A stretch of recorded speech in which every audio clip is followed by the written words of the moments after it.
महारानी के नेत्रों से इतने आंसू बह रहे थे कि वे उनकी आँखों का अंजन लेकर केसर और चंदन से चर्चित वक्ष स्थल को भिगोने लगे।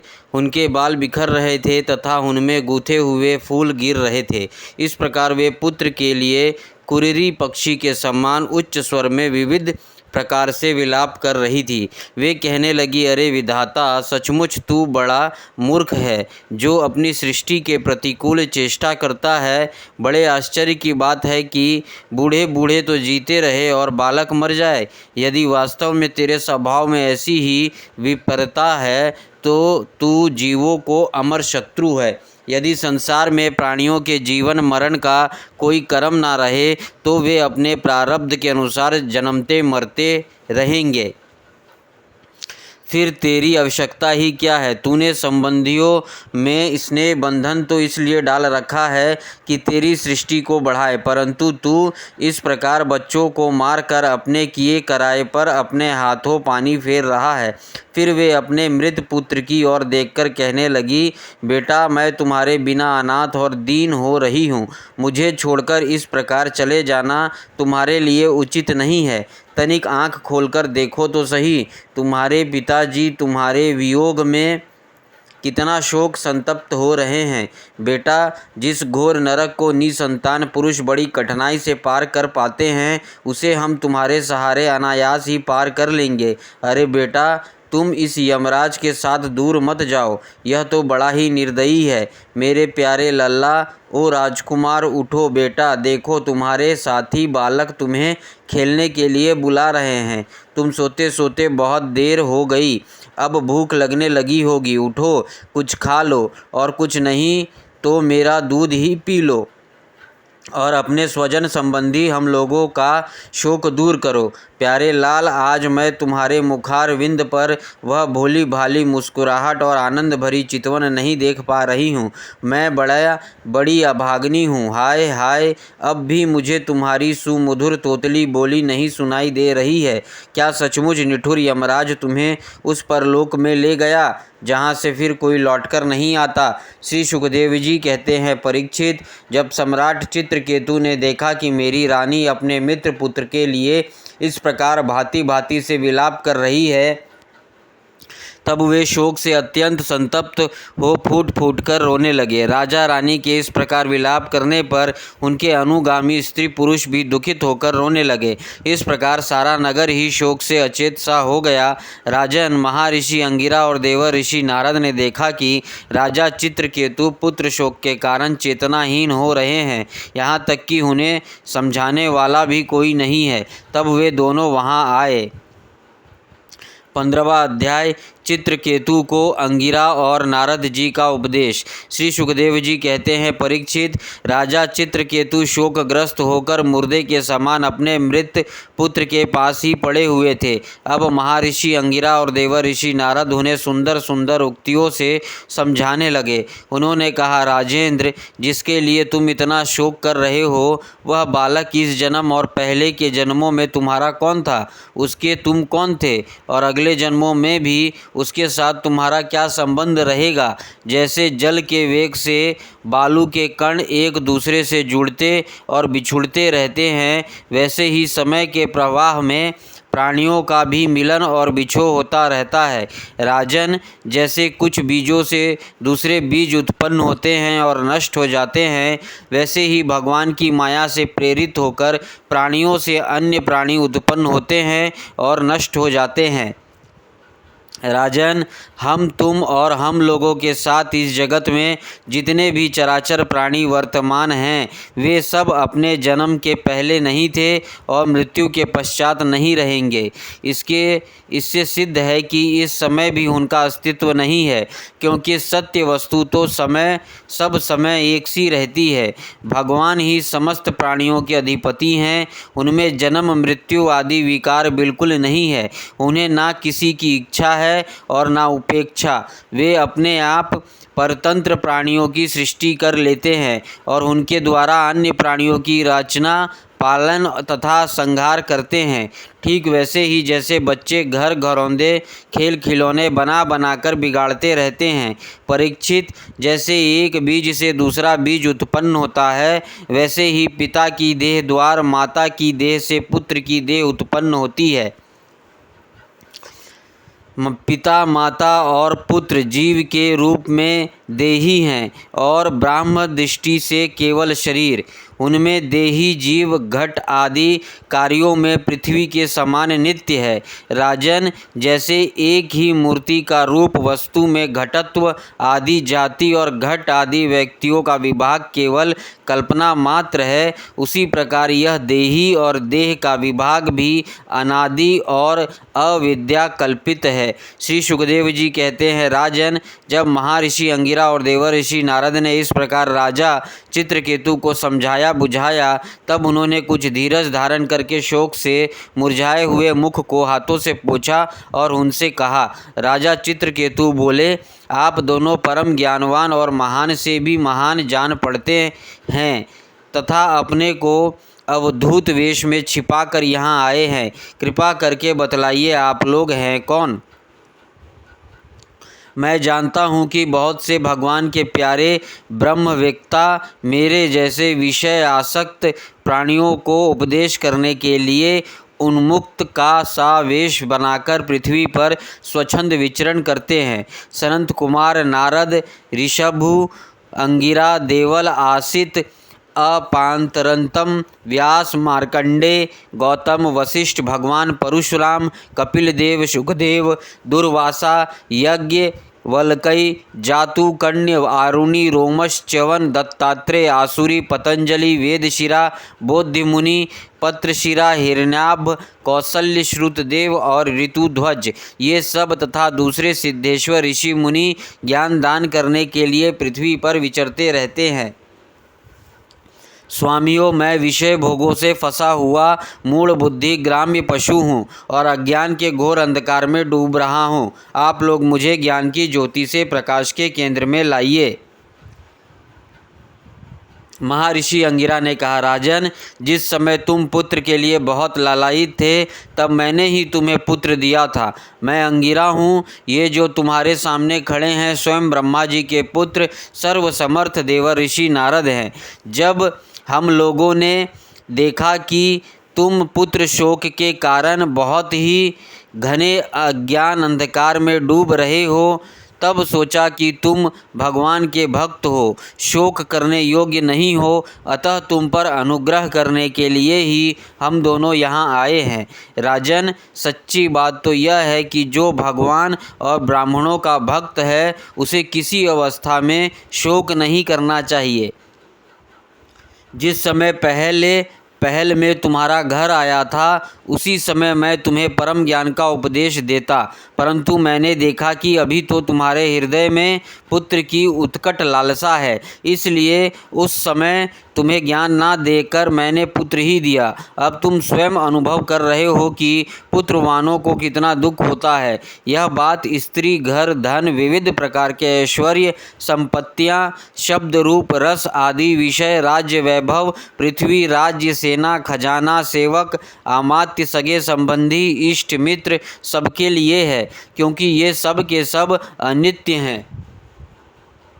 शूरसेन, अतएव ये सभी शोक, मोह, भय और दुख के कारण हैं, मन के खेल खिलौने हैं, सर्वथा कल्पित और मिथ्या हैं, क्योंकि ये ना होने पर भी दिखाई पड़ रहे हैं। यही कारण है कि ये एक क्षण दिखने पर भी दूसरे क्षण लुप्त हो जाते हैं। ये गंधर्व नगर स्वप्न, जादू और मनोरथ की वस्तुओं के समान सर्वथा असत्य हैं। जो लोग कर्म वासनाओं से प्रेरित होकर विषयों का चिंतन करते रहते हैं, उन्हीं का मन अनेक प्रकार के कर्मों की सृष्टि करता है। जीवात्मा का यह देह जो पंचभूत, ज्ञानेंद्रियां और कर्म इंद्रियां का संघात है, जीव को विविध प्रकार के क्लेश और संताप देने वाली कही जाती है। इसलिए तुम अपने मन को विषयों में भटकने से रोककर शांत करो, स्वस्थ करो और फिर उस मन के द्वारा अपने वास्तविक स्वरूप का विचार करो तथा इस द्वैत भ्रम में नित्यत्व की बुद्धि छोड़कर परम शांति स्वरूप परमात्मा में स्थिर हो जाओ। देव ऋषि नारद ने कहा, राजन, तुम एकाग्रचित्त से मुझसे यह मंत्र उपनिषद ग्रहण करो। इस धारण करने से 7 रात में ही तुम्हें भगवान संकर्षण का दर्शन होगा। नरेंद्र, प्राचीन काल में भगवान शंकर आदि ने श्री संकर्षण देव के ही चरण कमलों का आश्रय लिया था। इससे उन्हें द्वैत भ्रम का परित्याग कर दिया और उनकी इस महिमा को प्राप्त हुए, जिससे बढ़कर तो कोई है ही नहीं, समान भी नहीं है।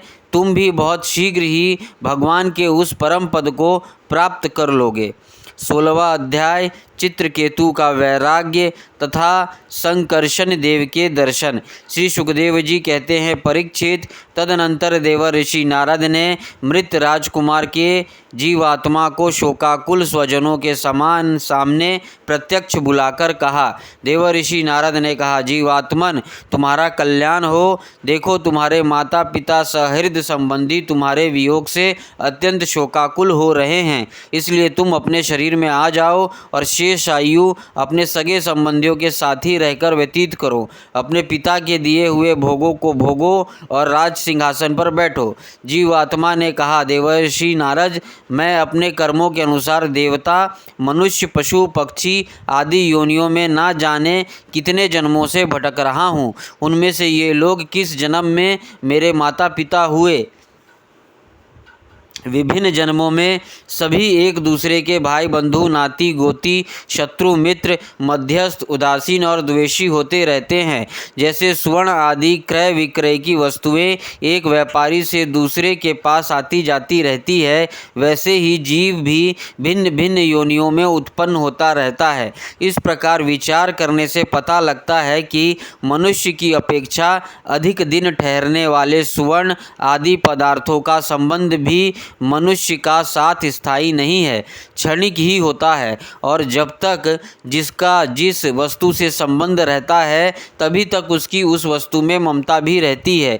जीव नित्य और अहंकार रहित है। वह गर्भ में आकर जब तक जिस शरीर में रहता है तभी तक उस शरीर को अपना समझता है। यह जीव नित्य, अविनाशी, सूक्ष्म, सबका आश्रय और स्वयं प्रकाश है। इसमें स्वरूपता, जन्म, मृत्यु आदि कुछ भी नहीं है। फिर भी यह ईश्वर रूप होने के कारण अपनी माया के गुणों से ही अपने आप को विश्व के रूप में प्रकट करता है। इसका ना तो कोई अत्यंत प्रिय है और ना अप्रिय, ना अपना और ना पराया, क्योंकि गुण, दोष, हित अहित करने वाले मित्र, शत्रु आदि की भिन्न भिन्न बुद्धि वृत्तियों का यह अकेला ही साक्षी है। वास्तव में यह अद्वितीय है। यह आत्मा कार्य कारण का साक्षी और स्वतंत्र है। इसलिए यह शरीर आदि के गुण, दोष अथवा कर्म फल को ग्रहण नहीं करता, सदा उदासीन भाव से स्थित रहता है। श्री सुखदेव जी कहते हैं, वह जीव आत्मा इस प्रकार कहकर चला गया। उसके सगे संबंधी उसकी बात सुनकर अत्यंत विस्मित हुए। उनका स्नेह बंधन कट गया और उसके मरने का शोक भी जाता रहा। इसके बाद जाति वालों ने बालक की मृत देह को ले जाकर तत्काल उचित संस्कार और ओधर्व दैहिक क्रियाएं पूर्ण की और उस दुस्त्यज स्नेह को छोड़ दिया, जिसके कारण शोक, मोह, भय और दुख की प्राप्ति होती है। परीक्षित, जिन रानियों ने बच्चों को विष दिया था वे बाल हत्या के कारण श्रीहीन हो गई थी और लज्जा के मारे आंखें तक नहीं उठा सकती थी। उन्होंने अंगिरा ऋषि के उपदेश को याद करके मत्स्यहीन हो यमुना जी के तट पर ब्राह्मणों के आदेश अनुसार बाल हत्या का प्रायश्चित किया। परीक्षित, इस प्रकार अंगिरा और नारद जी के उपदेश से विवेक बुद्धि जागृत हो जाने के कारण राजा चित्रकेतु घर गृहस्थी के अंधेरे कुएं से उसी प्रकार बाहर निकल पड़े जैसे कोई हाथी तालाब के कीचड़ से निकल आए। उन्होंने यमुना जी में विधि पूर्वक स्नान करके तर्पण आदि धार्मिक क्रियाएं की। तदनंतर संयत इंद्रियां और मौन होकर उन्होंने देवर्षि नारद और महर्षि अंगिरा के चरणों की वंदना की। भगवान नारद ने देखा कि चित्रकेतु जितेंद्रिय, भगवत भक्त और शरणागत हैं, अतः उन्होंने बहुत प्रसन्न होकर उन्हें इस विद्या का उपदेश दिया। देवर्षि नारद ने यूं उपदेश दिया। ओमकार स्वरूप भगवान, आप वासुदेव, प्रद्युम्न, अनिरुद्ध और संकर्षण के रूप में क्रमशः चित्त, बुद्धि, मन और अहंकार के अधिष्ठाता हैं। मैं आपके इस चतुर्व्यूह रूप का बार बार नमस्कार पूर्वक ध्यान करता हूँ। आप विशुद्ध विज्ञान स्वरूप हैं। आपकी मूर्ति परम आनंदमयी है। आप अपने स्वरूप भूत आनंद में ही मग्न और परम शांत हैं। द्वैत दृष्टि आपको छू तक नहीं सकती। मैं आपको नमस्कार करता हूँ। अपने स्वरूप भूत आनंद की अनुभूति से ही आपने माया जनित राग, द्वेष आदि दोषों का तिरस्कार कर रखा है। मैं आपको नमस्कार करता हूँ। आप सबकी समस्त इंद्रियों के प्रेरक, परम महान और विराट स्वरूप हैं। मैं आपको नमस्कार करता हूँ। मन सहित वाणी आप तक ना पहुँचकर बीच से ही लौट आती है। उसके उपरांत हो जाने पर जो अद्वितीय नाम रूप रहित चेतना मात्र और कार्य कारण से परगे की वस्तु रह जाती है, वह हमारी रक्षा करे। यह कार्य कारण रूप जगत जिनसे उत्पन्न होता है, जिनमें स्थित है और जिनमें लीन होता है, तथा जो मिट्टी की वस्तुओं में व्याप्त मृत्तिका के समान सब में ओतप्रोत है, उन पार ब्रह्म स्वरूप आपको मैं नमस्कार करता हूँ। यद्यपि आप आकाश के समान बाहर भीतर एक रस व्याप्त हैं, तथापि आपको मन, बुद्धि और ज्ञानेंद्रियां अपनी ज्ञान शक्ति से नहीं जान सकती और प्राण तथा कर्म इंद्रियां अपनी क्रिया रूप शक्ति से स्पर्श भी नहीं कर सकती। मैं आपको नमस्कार करता हूँ। शरीर, इंद्रिय, प्राण, मन और बुद्धि जागृत तथा स्वप्न अवस्थाओं में आपके चैतन्यांश से युक्त होकर ही अपना अपना काम करते हैं तथा सुषुप्त और मूर्छा की अवस्था में आपके चैतन्य अंश से युक्त ना होने के कारण अपना अपना काम करने में असमर्थ हो जाते हैं।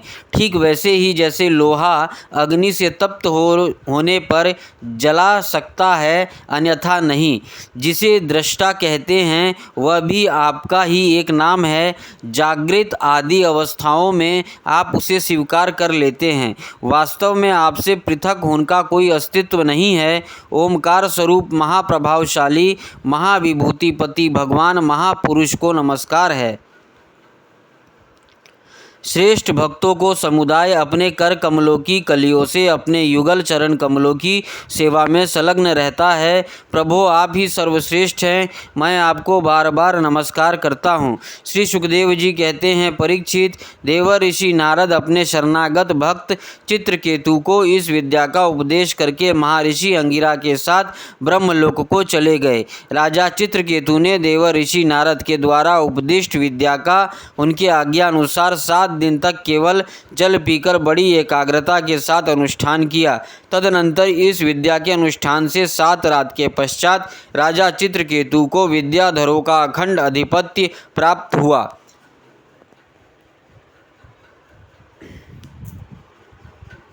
इसके बाद कुछ ही दिनों में इस विद्या के प्रभाव से उनका मन और शुद्ध हो गया। अब वे देव आदि देव भगवान शेष जी के चरणों के समीप पहुंच गए। उन्होंने देखा कि भगवान शेष जी सिद्धेश्वरों के मंडल में विराजमान हैं। उनका शरीर कमल नाल के समान गौर वर्ण है। उस पर नीले रंग का वस्त्र फहरा रहा है। सिर पर किरीट, बाहों में बाजूबंद, कमर में करघनी और कलाई में कंगन आदि आभूषण चमक रहे हैं। नेत्र रत्नारे हैं। मुख पर प्रसन्नता छा रही है। भगवान शेष का दर्शन करते ही राज ऋषि चित्रकेतु के सारे पाप नष्ट हो गए। उनका अंतःकरण स्वच्छ और निर्मल हो गया। हृदय में भक्ति भाव की बाढ़ आ गई। नेत्रों में प्रेम के आंसू छलक गए। शरीर का एक एक रोम खिल उठा। उन्होंने ऐसी ही स्थिति में आदि पुरुष भगवान शेष को नमस्कार किया। उनके नेत्रों से प्रेम के आंसू टप टप गिरते जा रहे थे। इससे भगवान शेष के चरण रखने की चौकी भीग गई। प्रेम उद्रेक के कारण उनकी मुंह से एक अक्षर भी ना निकल सका। वे बहुत देर तक शेष भगवान की कुछ भी स्तुति ना कर सके। थोड़ी देर बाद उन्होंने बोलने की कुछ शक्ति प्राप्त हुई। उन्होंने विवेक बुद्धि से मन को समाहित किया और संपूर्ण इंद्रियों की ब्राही वृत्ति को रोका। फिर उन जगत गुरु की, जिनके स्वरूप का 5 रात्र आदि भक्ति शास्त्रों में वर्णन किया गया है, इस प्रकार स्तुति की। चित्रकेतु जी ने कहा, अजीत जितेंद्रिय एवं समदर्शी साधुओं ने आपको जीत लिया है। आपने भी अपने सौंदर्य, माधुर्य, कारुण्य आदि गुणों से उनको अपने वश में कर लिया है। अहो, आप धन्य हैं, क्योंकि जो निष्काम भाव से आपका भजन करते हैं उन्हें आप करुणा परवश होकर अपने आप को भी दे डालते हैं। भगवान, जगत की उत्पत्ति, स्थिति और प्रलय आपके लीला विलास हैं। विश्व निर्माता ब्रह्मा आदि आपके अंश के भी अंश हैं। फिर भी वे पृथक पृथक अपने को जगत कर्ता मानकर झूठ मूठ एक दूसरे से स्पर्धा करते हैं। नन्हे से नन्हे परमाणु से लेकर बड़े से बड़े महतत्व पर्यंत संपूर्ण वस्तुओं के आदि, अंत और मध्य में आप ही विराजमान हैं तथा स्वयं आप आदि, अंत और मध्य से रहित हैं, क्योंकि किसी भी पदार्थ के आदि और अंत में जो वस्तु रहती है वही मध्य में भी रहती है। यह ब्रह्मांड कोश जो पृथ्वी आदि 1 से 1 10 गुने 7 आवरणों से घिरा हुआ है, अपने ही समान दूसरों करोड़ों ब्रह्मांड के सहित आप में एक परमाणु के समान घूमता रहता है। फिर भी उसे आपकी सीमा का पता नहीं, इसलिए आप अनंत हैं। जो नर पशु केवल विषय भोग ही चाहते हैं, वे आपका भजन ना करके आपके विभूति स्वरूप इंद्र आदि देवताओं की उपासना करते हैं।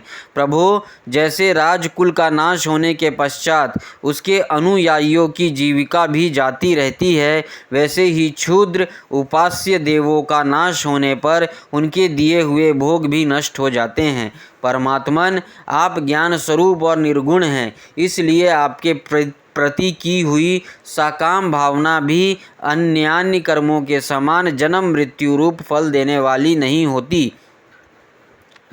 जैसे भुने हुए बीजों से अंकुर नहीं उगते, क्योंकि जीव को जो सुख दुख आदि द्वंद्व प्राप्त होते हैं वे सत्व आदि गुणों से ही होते हैं, निर्गुण से नहीं। हे अजीत, जिस समय आपने विशुद्ध भागवत धर्म का उपदेश किया था, उसी समय आपने सबको जीत लिया, क्योंकि अपने पास कुछ भी संग्रह परिग्रह ना रखने वाले, किसी भी वस्तु में अहंता ममता ना करने वाले आत्मा राम सनक आदि परम ऋषि भी परम साम्य और मोक्ष प्राप्त करने के लिए उसी भागवत धर्म का आश्रय लेते हैं।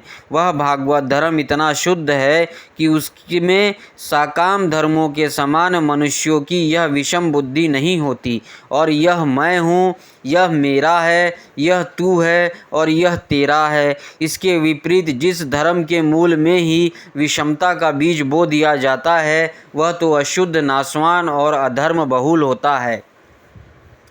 साकाम धर्म अपना और दूसरे का भी अहित करने वाला है। उससे अपना या पराया किसी का कोई भी प्रयोजन और हित सिद्ध नहीं होता। प्रत्युत साकाम धर्म से जब अनुष्ठान करने वाले का चित्त दुखता है तब आप रुष्ट होते हैं, और जब दूसरे का चित्त दुखता है तब वह धर्म नहीं रहता, अधर्म हो जाता है। भगवान, आपने जिस दृष्टि से भागवत धर्म का निरूपण किया है वह कभी परमार्थ से विचलित नहीं होती। इसलिए जो संत पुरुष चर अचर समस्त प्राणियों में समदृष्टि रखते हैं वे ही उसका सेवन करते हैं। भगवान, आपके दर्शन मात्र से ही मनुष्यों के सारे पाप क्षीण हो जाते हैं, यह कोई असंभव बात नहीं है, क्योंकि आपका नाम एक बार सुनने से ही नीच चंडाल भी संसार से मुक्त हो जाता है। भगवान, इस समय आपके दर्शन मात्र से ही मेरे अंतःकरण का सारा मल धुल गया। सो ठीक ही है, क्योंकि आपके अनन्य प्रेमी भक्त देव ऋषि नारद जी ने जो कुछ कहा है वह मिथ्या कैसे हो सकता है। हे अनंत, आप संपूर्ण जगत के आत्मा हैं, अतएव संसार में प्राणी जो कुछ करते हैं वह सब आप जानते ही रहते हैं। इसलिए जैसे जुगनू सूर्य को प्रकाशित नहीं कर सकता, वैसे ही परम गुरु आपसे मैं क्या निवेदन करूं। भगवान, आपकी ही अध्यक्षता से सारे जगत की उत्पत्ति, स्थिति और प्रलय होते हैं। कुयोगी जन भेद दृष्टि के कारण आपका वास्तविक स्वरूप नहीं जान पाते। आपका स्वरूप वास्तव में अत्यंत शुद्ध है। मैं आपको नमस्कार करता हूँ। आपकी चेष्टा से शक्ति प्राप्त करके ही ब्रह्मा आदि लोकपालगण चेष्टा करने में समर्थ हैं। आपकी दृष्टि से जीवित होकर ही ज्ञान इंद्रियां अपने अपने विषयों का ग्रहण करने में समर्थ होती हैं। यह भूमंडल आपके सिर पर सरसों के दाने के समान जान पड़ता है। मैं आप सहस्त्र शीर्षों भगवान को बार बार नमस्कार करता हूँ।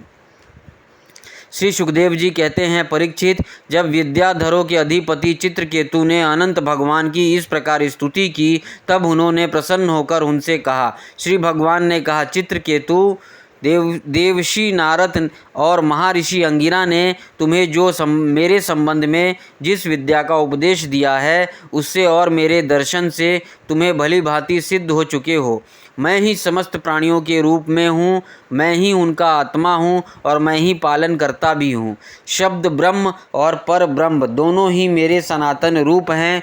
आत्मा कार्य कारणात्मक जगत में व्याप्त हैं और कार्य कारणात्मक जगत आत्मा में स्थित है तथा इन दोनों में मैं अधिष्ठान रूप से व्याप्त हूँ और मुझमें ये दोनों कल्पित हैं। जैसे स्वप्न में सोया हुआ पुरुष स्वर्ग अंतर होने पर सब पूर्ण जगत को अपने में ही देखता है और स्वप्न अंतर टूट जाने पर स्वप्न में ही जागता है तथा अपने को संसार के एक कोने में स्थित देखता है, परंतु वास्तव में वह भी स्वप्न ही है। वैसे ही जीव की जागृत आदि अवस्थाएं परमेश्वर की ही माया है। यूं जानकर सबके साक्षी माया अतीत परमात्मा का ही स्मरण करना चाहिए।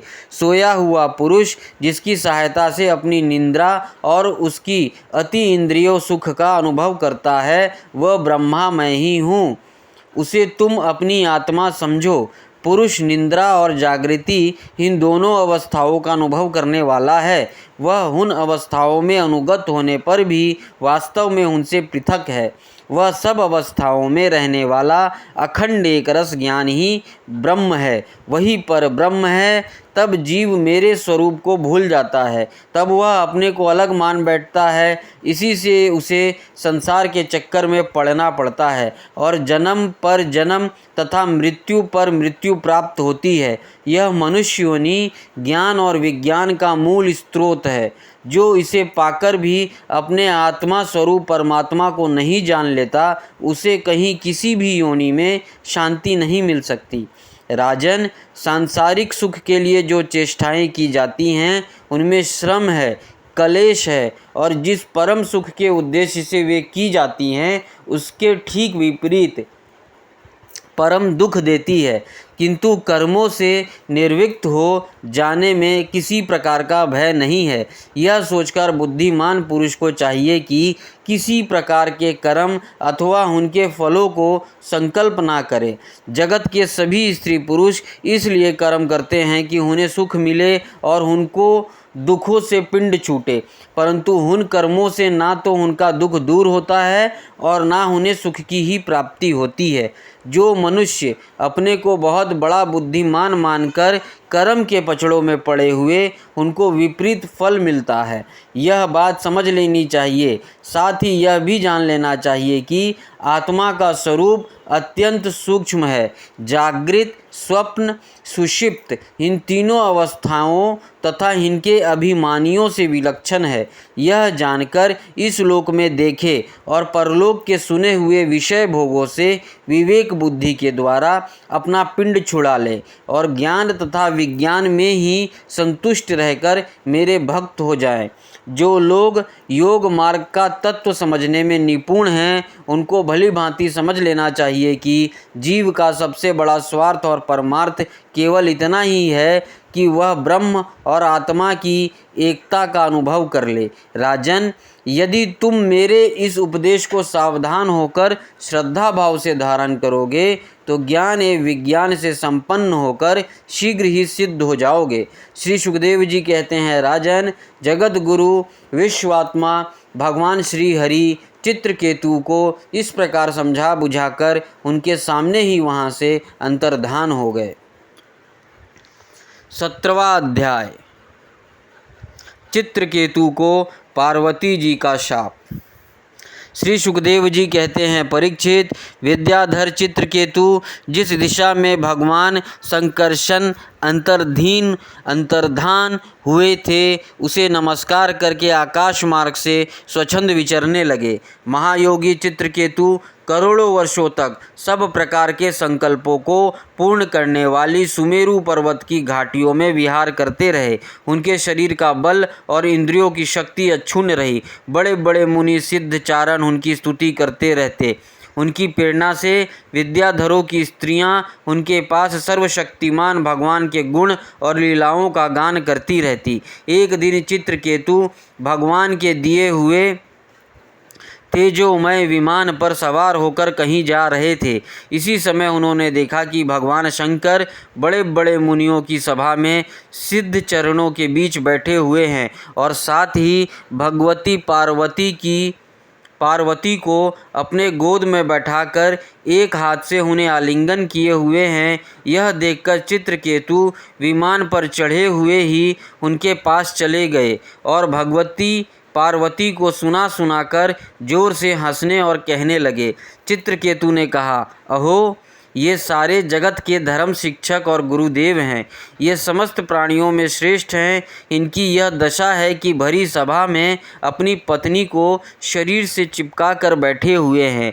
जटाधारी बहुत बड़े तपस्वी एवं ब्रह्मवादियों के सभापति होकर भी साधारण पुरुष के समान निर्लज्जता से गोद में स्त्री लेकर बैठे हैं। प्रायः साधारण पुरुष भी एकांत में ही स्त्रियों के साथ उठते बैठते हैं, परंतु ये इतने बड़े व्रतधारी होकर भी उसे भरी सभा में लिए बैठे हैं। श्री सुखदेव जी कहते हैं, परीक्षित, भगवान शंकर की बुद्धि अगाध है। चित्रकेतु का यह कटाक्ष सुनकर वे हंसने लगे, कुछ भी बोले नहीं। उस सभा में बैठे हुए उनके अनुयायी सदस्य भी चुप रहे। चित्रकेतु को भगवान शंकर का प्रभाव नहीं मालूम था, इसी से वे उनके लिए बहुत कुछ बुरा भला बक रहे थे। उन्हें इस बात का घमंड हो गया था कि मैं जितेंद्रिय हूँ। पार्वती जी ने उनकी यह धृष्टता देखकर क्रोध से कहा। पार्वती जी बोली, अहो, हम जैसे दुष्ट और निर्लज्जों को दंड के बल पर शासन एवं तिरस्कार करने वाले प्रभु इस संसार में यही है क्या? जान पड़ता है कि ब्रह्मा जी, भृगु, नारद आदि, उनके पुत्र सनकादि, परम ऋषि कपिल देव और मनु आदि बड़े बड़े महापुरुष धर्म का रहस्य नहीं जानते। तभी तो वे धर्म मर्यादा का उल्लंघन करने वाले भगवान शिव को इस काम से नहीं रोकते। ब्रह्मा आदि समस्त महापुरुष जिनके चरण कमलों का ध्यान करते रहते हैं, उन्हीं मंगलों को मंगल बनाने वाले साक्षात जगत गुरु भगवान का और उनके अनुयायी महात्माओं का इस अधम क्षत्रिय ने तिरस्कार किया है और शासन करने की चेष्टा की है। इसलिए यह ढीठ सर्वथा दंड का पात्र है। इसे अपने बड़प्पन का घमंड है। यह मूर्ख भगवान श्री हरि के उन चरण कमलों में रहने योग्य नहीं है जिनकी उपासना बड़े बड़े सत्पुरुष किया करते हैं।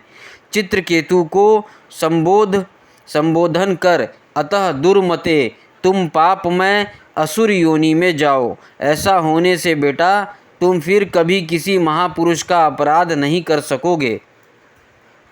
श्री सुखदेव जी कहते हैं, परीक्षित, जब पार्वती जी ने इस प्रकार चित्रकेतु को शाप दिया तब वे विमान से उतर पड़े और सिर झुकाकर उन्हें प्रसन्न करने लगे। चित्रकेतु ने कहा, माता पार्वती जी, मैं बड़ी प्रसन्नता से अपने दोनों हाथ जोड़कर आपका शाप स्वीकार करता हूँ, क्योंकि देवता लोग मनुष्यों के लिए जो कुछ कह देते हैं वह उनके प्रारब्ध अनुसार मिलने वाली फल की पूर्व सूचना मात्र होती है। देवी, यह जीव अज्ञान से मोहित हो रहा है और इसी कारण इस संसार चक्र में भटकता रहता है तथा सदा सर्वदा सर्वत्र सुख और दुख भोगता रहता है। माता जी, सुख और दुख को देने वाला ना तो अपना आत्मा है और ना कोई दूसरा। जो अज्ञानी है वे ही अपने को अथवा दूसरे को सुख दुख का कर्ता माना करते हैं। यह जगत सत्य रज आदि गुणों का स्वाभाविक प्रवाह है। इसमें क्या शाप, क्या अनुग्रह, क्या स्वर्ग, क्या नरक और क्या सुख, क्या दुख। एकमात्र परिपूर्णतम भगवान ही बिना किसी की सहायता के अपनी आत्मस्वरूपणी माया के द्वारा समस्त प्राणियों की तथा उनके बंधन, मोक्ष और सुख दुख की रचना करते हैं। माता जी, भगवान श्री हरि सब में सम और माया आदि मल से रहित हैं। उनका कोई प्रिय अप्रिय, जाति, बंधु, अपना पराया नहीं है। जब उनका सुख में राग ही नहीं, तब उनमें राग जन्य क्रोध तो हो ही कैसे सकता है। तथापि उनकी माया शक्ति के कार्य पाप और पुण्य ही प्राणियों के सुख दुख, हित अहित, बंध मोक्ष, मृत्यु, जन्म और आवागमन के कारण बनते हैं। पति प्राणा देवी, मैं शाप से मुक्त होने के लिए आपको प्रसन्न नहीं कर रहा हूँ। मैं तो यह चाहता हूँ कि आपको मेरी जो बात अनुचित प्रतीत हुई हो उसके लिए क्षमा करें। श्री सुखदेव जी कहते हैं, परीक्षित, विद्याधर चित्रकेतु भगवान शंकर और पार्वती जी को इस प्रकार प्रसन्न करके उनके सामने ही विमान पर सवार होकर वहां से चले गए। इससे उन लोगों को बड़ा विस्मय हुआ। तब भगवान शंकर ने देवता, ऋषि, दैत्य, सिद्ध और पार्षदों के सामने ही भगवती पार्वती जी से यह बात कही। भगवान शंकर ने कहा, सुंदरी, दिव्य लीला विहारी भगवान के निस्पृह और उदार हृदय दास अनुदासों की महिमा तुमने अपनी आँखों से देख ली। जो लोग भगवान के शरणागत होते हैं वे किसी से भी नहीं डरते, क्योंकि उन्हें स्वर्ग, मोक्ष और नरकों में भी एक ही वस्तु के केवल भगवान के ही समान भाव से दर्शन होते हैं। जीवों को भगवान की लीला से ही देह का संयोग होने के कारण सुख दुख, जन्म मरण और शाप, अनुग्रह आदि द्वंद्व प्राप्त होते हैं। जैसे स्वप्न में भेद भ्रम से सुख दुख आदि की प्रतीत होती है और जागृत अवस्था में ब्रह्मवश माला में ही सर्प बुद्धि हो जाती है, वैसे ही मनुष्य अज्ञानवश आत्मा में देवता, मनुष्य आदि का भेद तथा गुण दोष आदि की कल्पना कर लेता है। जिनके पास ज्ञान और वैराग्य का बल है और जो भगवान वासुदेव के चरणों में भक्ति भाव रखते हैं, उनके लिए इस जगत में ऐसी कोई भी वस्तु नहीं है जिससे वे हे या उपोदय समझकर राग द्वेष करे। मैं ब्रह्मा जी, सनकादि, नारद, ब्रह्मा जी के पुत्र भृगु आदि मुनि और बड़े बड़े देवता कोई भी भगवान की लीला का रहस्य नहीं जान पाते। ऐसी अवस्था में जो उनके नन्हे से नन्हे अंश हैं और अपने को उनसे अलग ईश्वर मान बैठे हैं, वे उनके स्वरूप को जान ही कैसे सकते हैं। भगवान को ना कोई प्रिय है और ना अप्रिय, उनका ना कोई अपना है और ना पराया। वे सभी प्राणियों के आत्मा हैं, इसलिए सभी प्राणियों के प्रियतम हैं।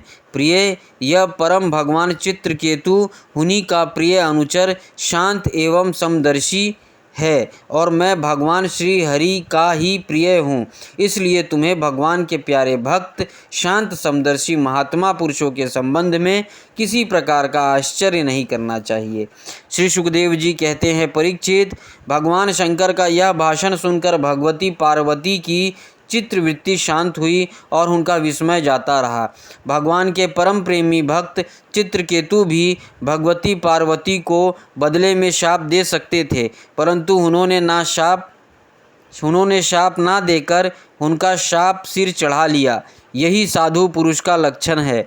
यही विद्याधर चित्रकेतु दानव योनि का आश्रय लेकर त्वष्टा के दक्षिणा अग्नि से पैदा हुए। वहाँ इनका नाम वृत्तासुर हुआ और वहाँ भी ये भगवत रूप के ज्ञान एवं भक्ति से परिपूर्ण ही रहे। तुमने मुझसे पूछा था कि वृत्तासुर का दैत्य योनि में जन्म क्यों हुआ और उसे भगवान की ऐसी भक्ति कैसे प्राप्त हुई, उसका पूरा विवरण मैंने तुम्हें सुना दिया। महात्मा चित्रकेतु का यह पवित्र इतिहास केवल उनका ही नहीं, समस्त विष्णु भक्तों का महात्म्य है। इसे जो सुनता है वह समस्त बंधनों से मुक्त हो जाता है। जो पुरुष प्रातःकाल उठकर मौन रहकर श्रद्धा के साथ भगवान का स्मरण करते हुए इस इतिहास का पाठ करता है, उसे परम गति की प्राप्ति होती है। 18वां अध्याय अदिति और दिति की संतानों की तथा मरुदगण की उत्पत्ति का वर्णन। श्री सुखदेव जी कहते हैं, परीक्षित, सविता की पत्नी पृष्टि के गर्भ से 8 संतानें हुई। सावित्री, व्याहृति, त्रयी, अग्निहोत्र, पशु, सोम, चातुर्मास्य और पंचम महायज्ञ। भग की पत्नी सिद्धि ने महिमा, विभु और प्रभु ये 3 पुत्र और आशीष नाम की एक कन्या उत्पन्न की। यह कन्या बड़ी सुंदरी और सदाचारिणी थी। धाता की 4 पत्नियां थीं, कुहू, सिनीवाली, राका और अनुमति। उनसे क्रमशः साय, दर्श, प्राता और पूर्णमास ये 4 पुत्र हुए। धाता के छोटे भाई का नाम था विधाता, उनकी पत्नी क्रिया थी। उससे पुरुष्य नाम के 5 अग्नियों की उत्पत्ति हुई। वरुण जी की पत्नी का नाम चरवणी था, उससे भृगु जी ने पुनः जन्म ग्रहण किया। इसके पहले वे ब्रह्मा जी के पुत्र थे। महायोगी वाल्मीकि जी भी वरुण के पुत्र थे।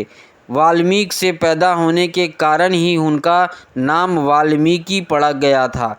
उर्वशी को देखकर मित्र और वरुण दोनों का वीर स्खलित हो गया था।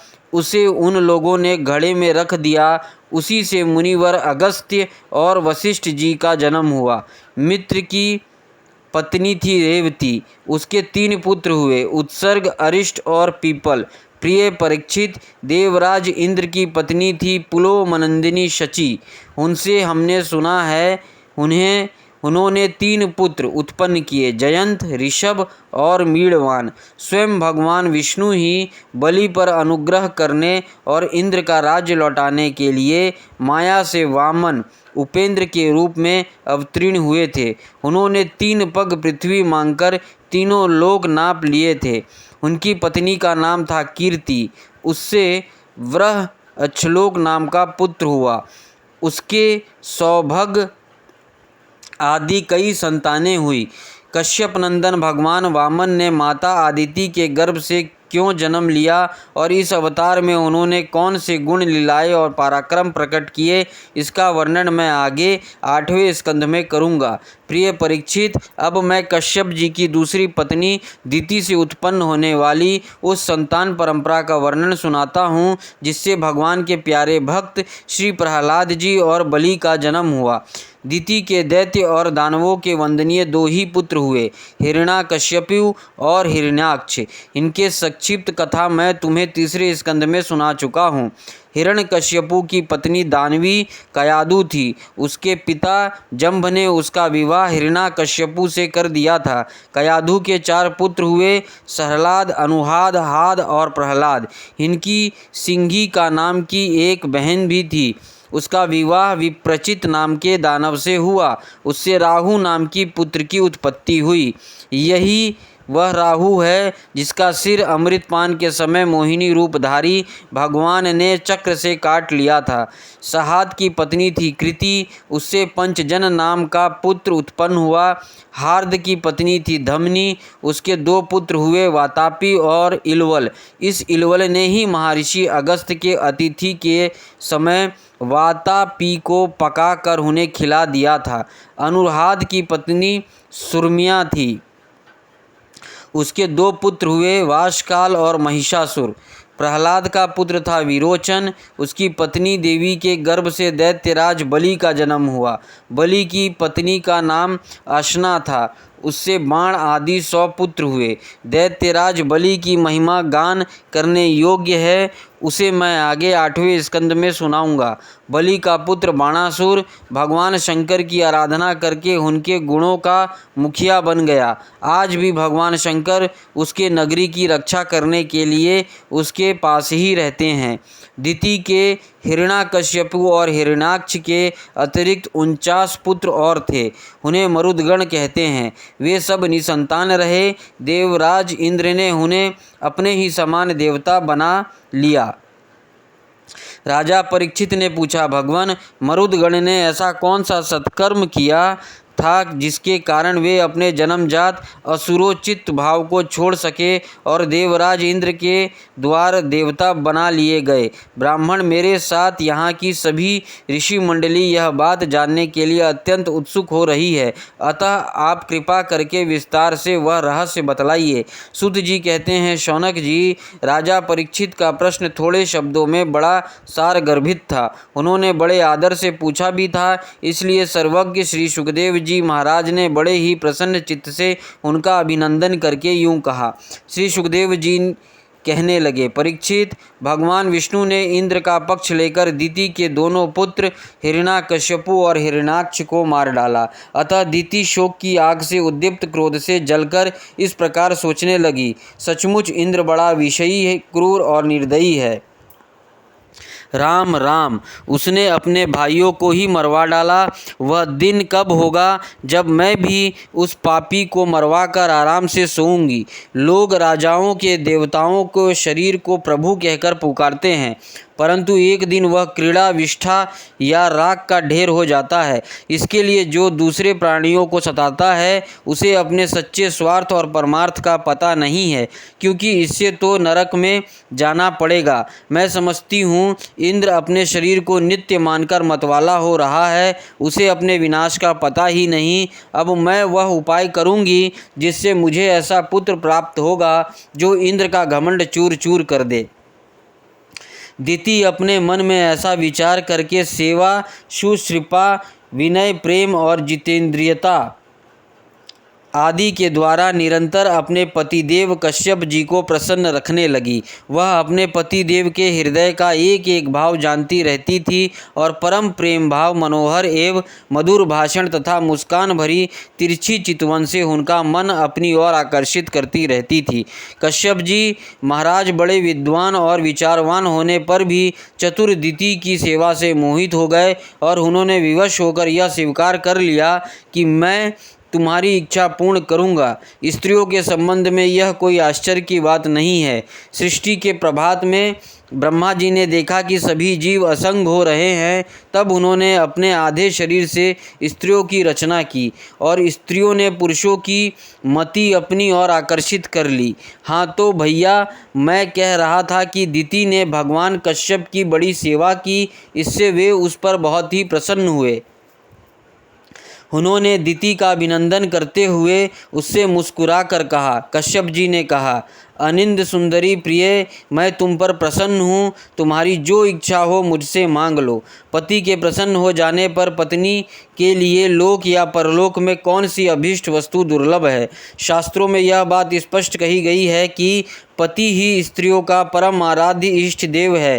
प्रिय, लक्ष्मीपति भगवान वासुदेव ही समस्त प्राणियों के हृदय में विराजमान हैं। विभिन्न देवताओं के रूप में नाम और रूप के भेद से उन्हीं की कल्पना हुई है। सभी पुरुष चाहे किसी भी देवता की उपासना करें, उन्हीं की उपासना करते हैं। ठीक वैसे ही स्त्रियों के लिए भगवान ने पति का रूप धारण किया है।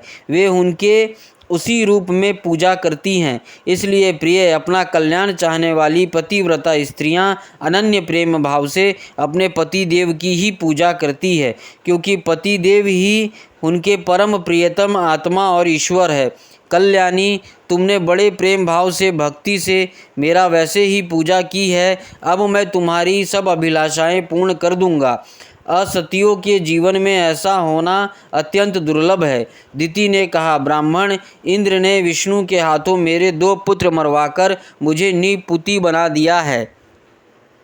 इसलिए यदि आप मुझे मुँह मांगा वर देना चाहते हैं तो कृपा करके एक ऐसा अमर पुत्र दीजिए जो इंद्र को मार डाले। परीक्षित, दिति की बात सुनकर कश्यप जी खिन्न होकर पछताने लगे। वे मन ही मन कहने लगे, हाय हाय, आज मेरे जीवन में बहुत बड़े अधर्म का अवसर आ पहुंचा। देखो तो सही, अब मैं इंद्रियों के विषय में सुख मानने लगा हूँ। स्त्री रूपनी माया ने मेरे चित्त को अपने वश में कर लिया है। हाय हाय, आज मैं कितनी दीनहीन अवस्था में हूँ। अवश्य ही अब मुझे नरक में गिरना पड़ेगा। इस स्त्री का कोई दोष नहीं है, क्योंकि इसने अपने जन्मजात स्वभाव का ही अनुसरण किया है। दोष मेरा है जो मैं अपनी इंद्रियों को अपने वश में ना रख सका, अपने सच्चा स्वार्थ और परमार्थ को ना समझ सका। मुझ मूढ़ को बार बार धिक्कार है। सच है, स्त्रियों के चरित्र को कौन जानता है। इनका मुंह तो ऐसा होता है जैसे शरद ऋतु का खिला हुआ कमल। बातें सुनने में ऐसी मीठी होती हैं मानो अमृत घोल रखा हो, परंतु हृदय वह तो इतना तीखा होता है कि मानो छुरे की पेनी धार हो। इसमें संदेह नहीं कि स्त्रियां अपनी लालसाओं की कठपुतली होती है। सच पूछो तो वे किसी से प्यार नहीं करती।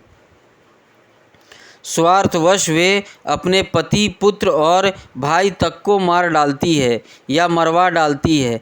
अब तो मैं कह चुका हूँ कि जो तुम मांगोगी दूंगा। मेरी बातें झूठी नहीं होनी चाहिए, परंतु इंद्र भी वध करने योग्य नहीं है। अच्छा, अब मैं इस विषय में यह युक्ति करता हूँ। प्रिय परीक्षित, सर्वसमर्थ कश्यप जी ने इस प्रकार मन ही मन अपनी भर्त्सना करके दोनों बात बनाने का उपाय सोचा और फिर तनिक रुष्ट होकर दिति से कहा। कश्यप जी बोले, कल्याणी, यदि तुम मेरे बतलाए हुए व्रत का 1 वर्ष तक विधि पूर्वक पालन करोगी तो तुम इंद्र को मारने वाला पुत्र प्राप्त होगा, परंतु यदि किसी प्रकार नियमों में त्रुटि हो गई तो वह देवताओं का मित्र बन जाएगा। दिति ने कहा, ब्राह्मण, मैं उस व्रत का पालन करूंगी। आप बतलाइए कि मुझे क्या करना चाहिए, कौन कौन से काम छोड़ देने चाहिए और कौन से काम ऐसे हैं जिसे व्रत भंग नहीं होता।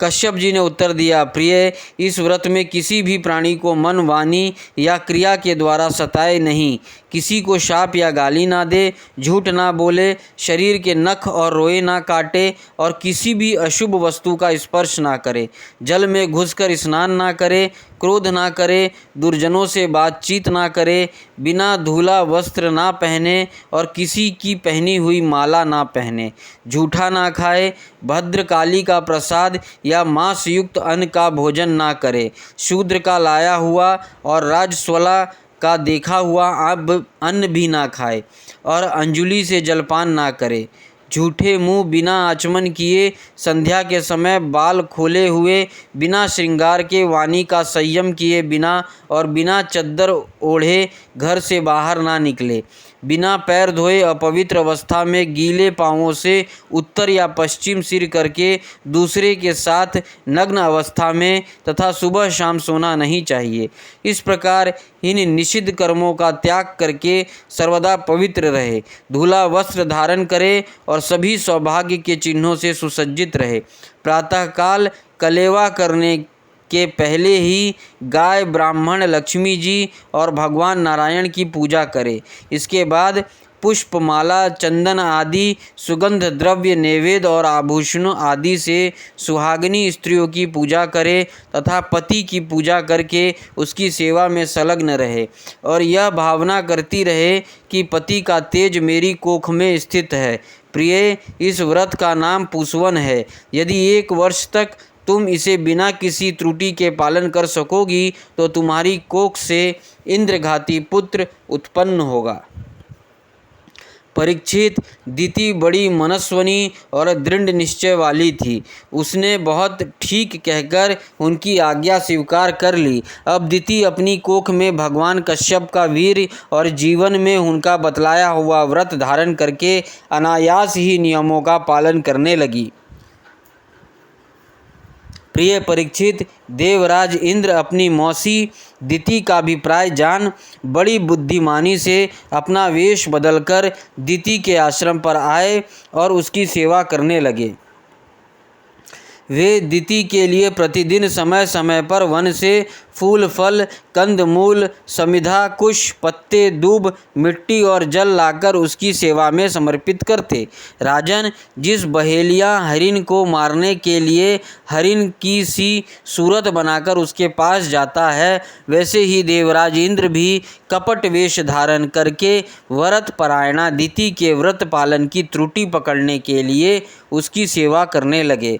सर्वदा पैनी दृष्टि रखने पर भी उन्हें उसके व्रत में किसी प्रकार की त्रुटि ना मिली और वे पूर्व व्रत उसकी सेवा टहल में लगे रहे। अब तो इंद्र को बड़ी चिंता हुई। वे सोचने लगे, मैं ऐसा कौन सा उपाय करूं जिससे मेरा कल्याण हो।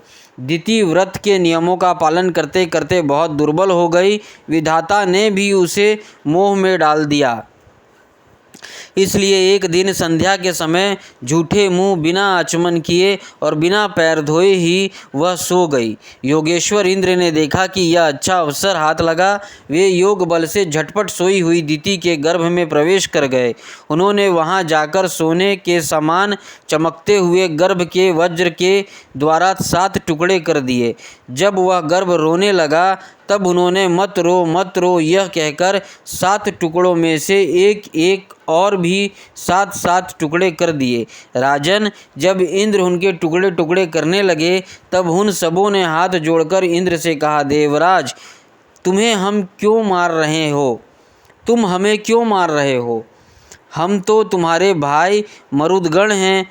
तब इंद्र ने अपने भावी अनन्य प्रेमी पार्षद मरुदगणों से कहा, अच्छी बात है, तुम लोग मेरे भाई हो, अब मत डरो। परीक्षित, जैसे अश्वत्थामा के ब्रह्मास्त्र से तुम्हारा कुछ भी अनिष्ट नहीं हुआ, वैसे ही भगवान श्री हरि की कृपा से दिति का वह गर्भ वज्र के द्वारा टुकड़े टुकड़े होने पर भी मरा नहीं। इसमें तनिक भी आश्चर्य की बात नहीं है, क्योंकि जो मनुष्य एक बार भी आदि पुरुष भगवान नारायण की आराधना कर लेता है वह उनकी समानता प्राप्त कर लेता है। फिर दिति ने तो कुछ ही दिन कम 1 वर्ष तक भगवान की आराधना की थी। अब वे 49 मरुदगण इंद्र के साथ मिलकर 50 हो गए। इंद्र ने भी सौतेली माता के पुत्रों के साथ शत्रुभाव न रखकर उन्हें सोमपाई देवता बना लिया। जब दिति की आंखें खुली तब उसने देखा कि उसके अग्नि के समान तेजस्वी 49 बालक इंद्र के साथ हैं। इससे सुंदर स्वभाव वाली दिति को बड़ी प्रसन्नता हुई। उसने इंद्र को संबोधन करके कहा, बेटा, मैं इस इच्छा से इस अत्यंत कठिन व्रत का पालन कर रही थी कि तुम आदिति के पुत्रों को भयभीत करने वाले पुत्र उत्पन्न हो। मैंने केवल एक ही पुत्र के लिए संकल्प किया था, फिर ये 49 पुत्र कैसे हो गए? बेटा इंद्र, यदि तुम्हें इसका रहस्य मालूम हो तो सच सच मुझे बतला दो, झूठ ना बोलना। इंद्र ने कहा, माता, मुझे इस बात का पता चल गया था कि तुम किस उद्देश्य से व्रत कर रही हो, इसलिए अपना स्वार्थ सिद्ध करने के उद्देश्य से मैं स्वर्ग छोड़कर तुम्हारे पास आया। मेरे मन में तनिक भी धर्म भावना नहीं थी, इसी से तुम्हारे व्रत में त्रुटि होते ही मैंने उस गर्भ के टुकड़े टुकड़े कर दिए। पहले मैंने उसके 7 टुकड़े किए थे, तब वे 7 टुकड़े 7 बालक बन गए। इसके बाद मैंने फिर एक एक के साथ 7 टुकड़े कर दिए, तब भी वे ना मरे बल्कि 49 हो गए। यह परम आश्चर्यमयी घटना देखकर मैंने ऐसा निश्चय किया कि परम पुरुष भगवान की उपासना की यह कोई स्वाभाविक सिद्धि है। जो लोग निष्काम भाव से भगवान की आराधना करते हैं और दूसरे वस्तुओं की तो बात ही क्या, मोक्ष की भी इच्छा नहीं करते, वे ही अपने स्वार्थ और परमार्थ में निपुण हैं। भगवान जगदीश्वर सबके आराध्य देव और अपने आत्मा ही हैं। वे प्रसन्न होकर अपने आपात का को दान कर देते हैं। भला ऐसा कौन बुद्धिमान है जो उनकी आराधना करके विषय भोगों का वरदान मांगे? माताजी, ये विषय भोग तो नरक में भी मिल सकते हैं। मेरा स्नेहमयी जननी, तुम सब प्रकार मेरी पूज्या हो। मैंने मूर्खतावश बड़ी दुष्टता का काम किया, तुम मेरे अपराध को क्षमा कर दो। ये बड़े सौभाग्य की बात है कि तुम्हारा गर्भ खंड खंड हो जाने से इस एक प्रकार मर जाने पर भी फिर से जीवित हो गया। श्री सुखदेव जी कहते हैं, परीक्षित, दिति देवराज इंद्र के शुद्ध भाव से संतुष्ट हो गई। उससे आज्ञा लेकर देवराज इंद्र ने मरुदगणों के साथ उसे नमस्कार किया और स्वर्ग में चले गए। राजन, यह मरुदगण जन्म बड़ा ही मंगलमयी है। इसके विषय में तुमने मुझसे जो प्रश्न किया था उसका उत्तर समग्र रूप से मैंने तुम्हें दे दिया। अब तुम और क्या सुनना चाहते हो? 19वां अध्याय, पुष्वन व्रत की वृद्धि। राजा परीक्षित ने पूछा, भगवान, आपने अभी अभी पुष्वन व्रत का वर्णन किया और कहा है कि उसे भगवान विष्णु प्रसन्न हो जाते हैं, सो अब मैं उसकी विधि जानना चाहता हूँ। श्री सुखदेव जी ने कहा, परीक्षित, यह पुष्वन व्रत समस्त कामनाओं को पूर्ण करने वाला है। स्त्री को चाहिए कि वह अपने पति देव की आज्ञा लेकर मार्गशीर्ष शुक्ल प्रतिपदा से इसका आरंभ करे। पहले मरुदगण के जन्म की कथा सुनकर ब्राह्मणों से आज्ञा ले, फिर प्रतिदिन सवेरे दातून आदि से दांत साफ करके स्नान करे, 2 श्वेत वस्त्र धारण करे और आभूषण भी पहन ले। प्रातःकाल कुछ भी खाने से पहले ही भगवान लक्ष्मी नारायण की पूजा करे। इस प्रकार प्रार्थना करे, प्रभो, आप पूर्ण काम हैं, अतएव आपको किसी से भी कुछ लेना देना नहीं है। आप समस्त विभूतियों के स्वामी और सकल सिद्ध स्वरूप हैं। मैं आपको बार बार नमस्कार करती हूँ। मेरे आराध्य देव, आप कृपा, विभूति, तेज, महिमा और वीर आदि समस्त गुणों से नित्य युक्त हैं। इन्हीं भगो ऐश्वर्यों से नित्य युक्त रहने के कारण आपको भगवान कहते हैं। आप सर्वशक्तिमान हैं। माता लक्ष्मी जी, आप भगवान की अर्धांगिनी और महामाया स्वरूपिणी हैं। भगवान के सारे गुण आप में निवास करते हैं। महाभाग्यवती जगन माता, आप मुझ पर प्रसन्न हो, मैं आपको नमस्कार करती हूँ। परीक्षित, इस प्रकार स्तुति करके एकाग्र चित्त से